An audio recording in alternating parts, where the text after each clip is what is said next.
Hi, welcome to another episode, our last one of the year of the Massachusetts Pirate Party News. It's 2024, and I'm sure many of us are eager to have it done, though who knows where and what 2025 is going to be like. So, with that, I'm joined today by fellow pirates Steve and Joe. How are the two of you doing? So far, so good. So what? Doing fine, Jamie. Thank you for asking. I am glad this year is over, and I am terrified of what may or may not be.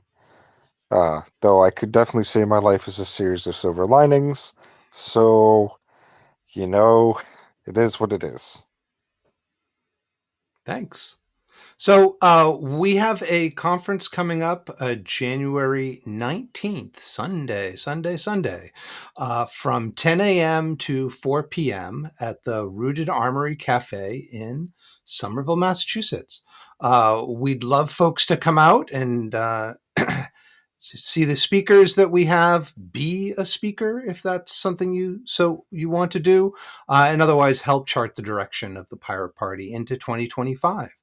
Um, you can check the links in the description for how you can register or where you can find the conference page. Our objective is to live stream it. Additionally, we're encouraging people to mask up because unfortunately illnesses and viruses are still a thing. So please do that and take care of your health and the health of others. We're looking for this location because it's wheelchair accessible. It's right on two MBTA bus lines. It's near the MBTA Green Line, and it also has parking. So it has a lot of the features that we hope will encourage people to come out and join us for it. So, with that, we have three topics that we're going to discuss today. Steve, you had the first topic. So yes, this is another one of those data breachy things. It's a I guess you could call it a small breach by, um, contemporary standards. It affected 800,000 vehicles. But basically, the automaker that builds Volkswagen, Audi, Seat, and Skoda has a software division, and one of the things that the software division does is, they do the car software, but they also process sort of like telemetry data from the automobiles. So the cars, they're internet connected. They have cellular modems. They check in every once in a while and say hi, and and the automakers, in this case, will store the information. In this case, the information was stored on an unsecured AWS bucket. That was unsecured AWS buckets were all the rage for a very long time. And unfortunately, this one happened to slip in. Just to highlight the importance of having, provisioning structures in place so that when you do create a new bucket, it's got a fairly, you know, it should be kind of locked down a little bit. It shouldn't be open to the whole internet. But some of the data that was captured and left publicly available for a period of months included GPS traces, battery charge levels, and whether the vehicle was operating. The GPS traces are, if you have one of those over time, it's not it's not that difficult to guess whose car it was. And it turns out that, sure, there were regular people involved, but there were also politicians, maybe some members of the German intelligence services, and the entire EV fleet of the city of Hamburg. So that was, I mean, well, maybe that part was interesting. I don't know. But anyway, it this was discovered by a whistleblower who informed the Chaos Computer Club. The CCC is sort of a hacking I don't know group. They're a bunch of nerdy techie Germans who were into computer security and stuff like that. I hear their conferences are really cool, and someday I'd really like to go, but haven't made it yet. Anyway, the Chaos Computer Club notified the appropriate German data protection authority, who then said, okay, you have 30 days to fix this, and then we will make a public announcement. So one of the things I just want to tie this to is an article or a bit of a study done by the Mozilla Foundation in September of 2023. And the Mozilla Foundation wrote about this on with a blog post. The title is, it's official, cars are the worst product category we have ever reviewed for privacy. And VW, it was kind of in the middle. It wasn't absolutely horrible, but so if you thought that, we joke about cell phones being tracking devices that can make phone calls. Cars, it turns out, are much more efficient tracking devices. They collect a lot more information. And it turns out that people, when if you're buying a car, you're not necessarily looking at the privacy policy. And at least as of September 2023, all of the private auto manufacturers' privacy policies were so bad that Mozilla gave every one of them the privacy not included label. So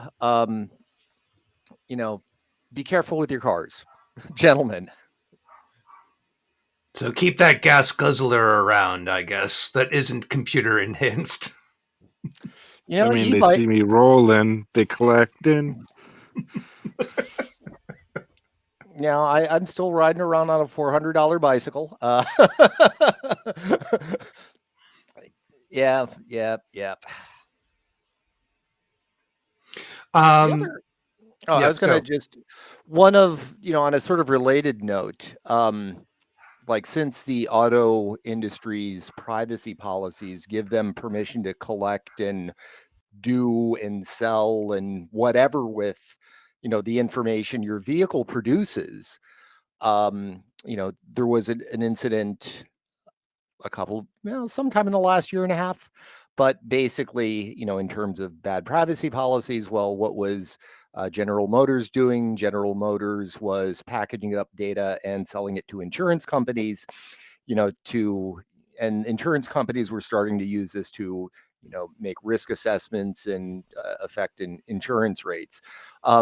It's interesting that GM kind of backed down from this by the time, after there was a bit of uproar, but, assuming that the, auto industry eventually takes lessons from the tech industry, it's going to be bad. It's going to be awful.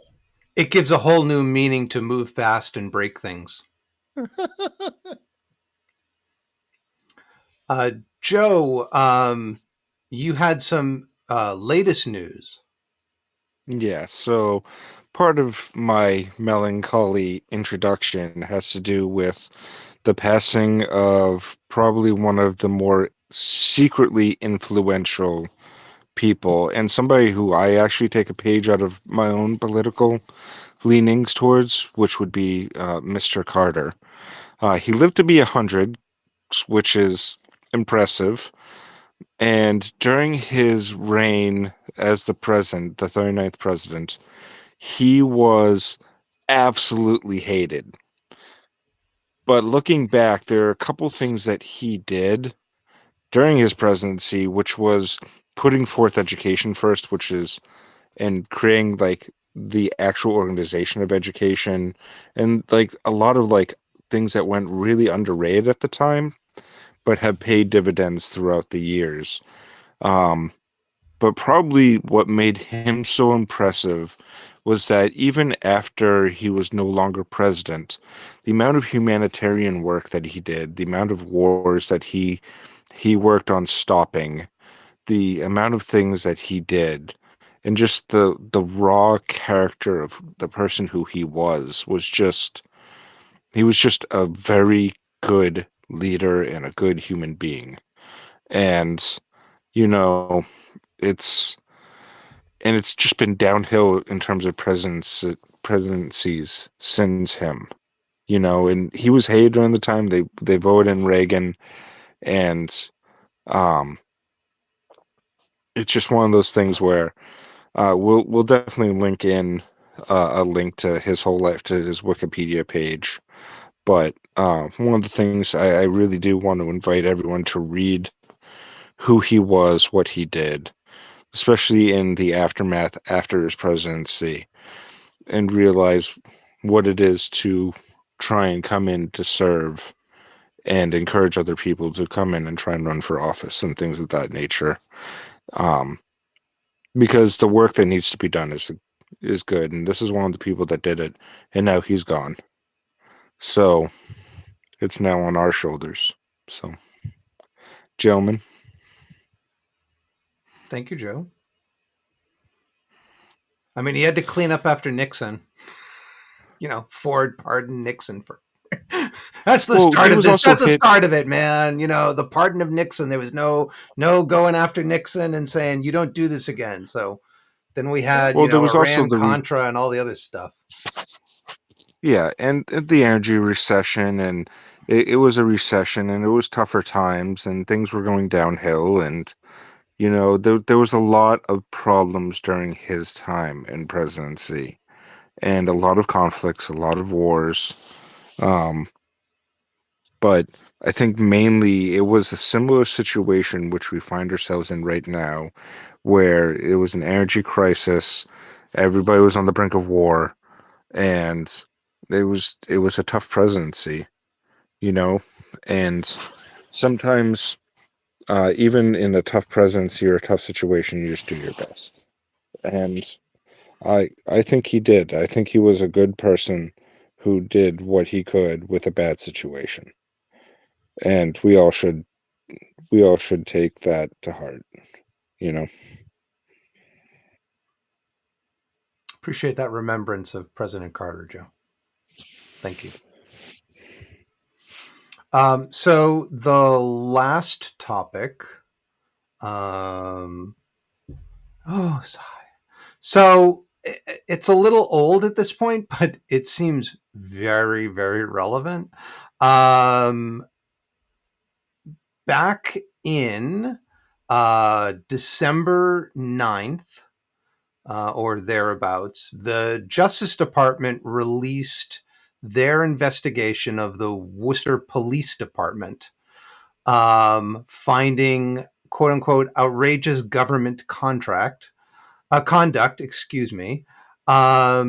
that included things like escalating situations that didn't need to be escalated, attacking people without cause. Like there was, WCBB talked with Pastor Joseph Rizzuti Sr. And his son Joseph Rizzuti Jr. Apparently, I believe it was Joseph Rizzuti Sr. who confronted some police outside who were attempting to talk with folks outside of their church. Things got a bit heated, and the police ordered them to go back into their church. They did so, and then they came in, tasered him, beat him up, chased after him and arrested him. And as we might expect, the charges were thrown out. So, additionally, there were police who engaged in sex with sex workers, clearly in a non-consensual way.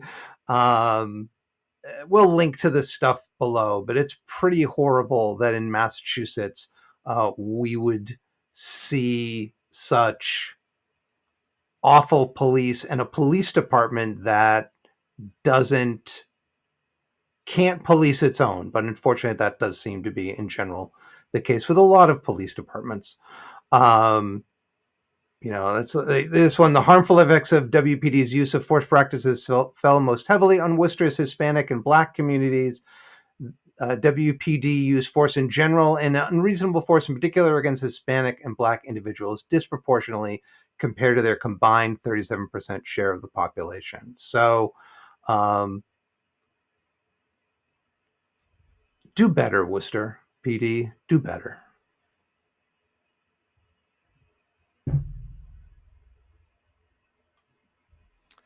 Yeah, it's actually I'm very much missing our old friend Malt. Malt, I'm sure would have plenty of information. It would be, being a Worcesterite himself, I'm sure he would have lots and lots to say about this. But yeah, this just is another case of where, there has to be greater levels of accountability. I mean, there's not much else to say. Well, I mean, I'd have to say that the best solution is to just have absolute transparency for that whole department, and I and be accountable to the people. When the police are transparent and absolutely transparent and accountable, then it's going to be real hard for them to do wrong. Slap a body camera all over them, on their cars, on their chest, on their bodies, and make them walk the eggshells. You know, I mean, they that did would have be the, body cameras. Like the assault on the two pastors was on body camera. and then hold them to account Yeah, no, and agreed. remove Cops. the qualified immunity and Oh yeah. let the families have at them, and make it so that they have to pay out of their pensions, not the taxpayers. No, I mean, even I think you're right, Joe. Giving people who are on the receiving side of what's genuinely seems to me like abuse, should have at least some sort of civil path to to seek justice for themselves.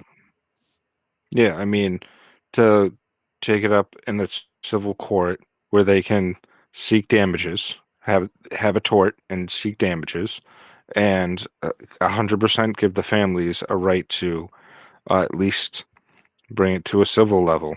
Um, But in I a mean, civil way. they I'm not do that. saying. It's just they sue the city, right?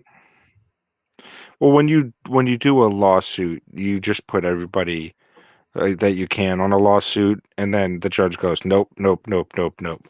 Um, but the real fact of the matter is just, it allows you, if the judge removes all viable candidates to a lawsuit, that just allows you to escalate to a higher court.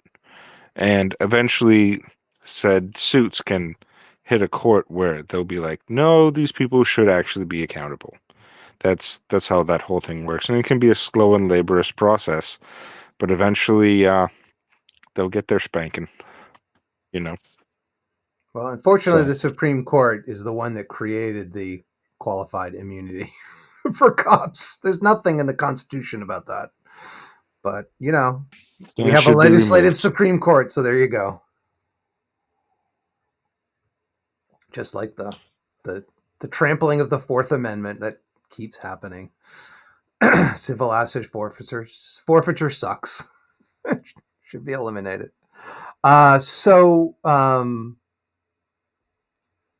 Thank you both for joining me.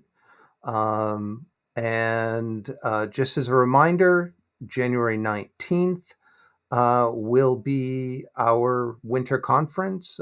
We'd love it if you came out. Please tell us you're coming by clicking on and filling out the form linked below. And if you'd like to speak at it or you'd like to help, there'll be links to that as well. And so, with that, we hope you have a wonderful new year. Just as a reminder, it is yet another public domain day on January 1st. And we'll cover what some of the new stuff are coming out on the next Pirate News. So, as always, like, share, subscribe. Find us at masspirates.org. Sign up for our mailing list. And we look forward to talking with you in the next year. Take care.